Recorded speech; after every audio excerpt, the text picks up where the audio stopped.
அஸ்ஸலாமு அலைக்கும். பெரிய ஜமாத்.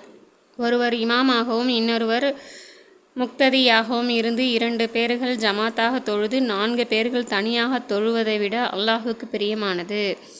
4 பேர்கள் ஜமாத்தாக தொழுவது 8 பேர் தனியாக தொழுவதை விட சிறந்தது. 8 பேர் ஜமாத்தாக தொழுவது 100 பேர் தனியாக தொழுவதை விட அல்லாஹுக்கு பிரியமானது என்று நபி ஸல்லல்லாஹு அலைஹி வஸல்லம் அவங்கள சொல்லியிருக்காங்க.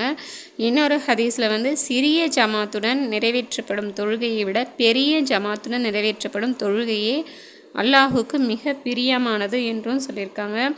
அறிவித்தவர் குபாஸ் இப்னு அஷ்யம் ரலியல்லாஹு அன்ஹு. அவங்க நூல் ஃபஸ்ஸார். 2-3 நபர்கள் சேர்ந்து வீட்டிலோ கடையிலோ ஜமாத்தாக தொழுது கொண்டாலே போதுமானது என்று நினைப்பவர்கள் கூட 2 வித நன்மைகளை இழந்து விடுறாங்க.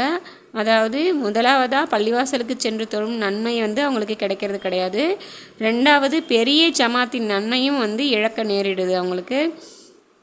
ஜமாத்தில் எவ்வளவு அதிகமானவர்கள் தொழுகிறார்களோ அந்த அளவுக்கு அல்லாஹுக்கு அது பிரியமானதாக இருக்கிறது.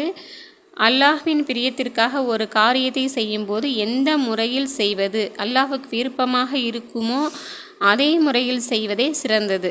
அல்லாஹ் 3 வகையினரை பார்த்து மகிழ்ச்சி அடைகிறான். ஃபஸ்ட்டு ஜமாத்தா தொழுபவர்களின் அணி.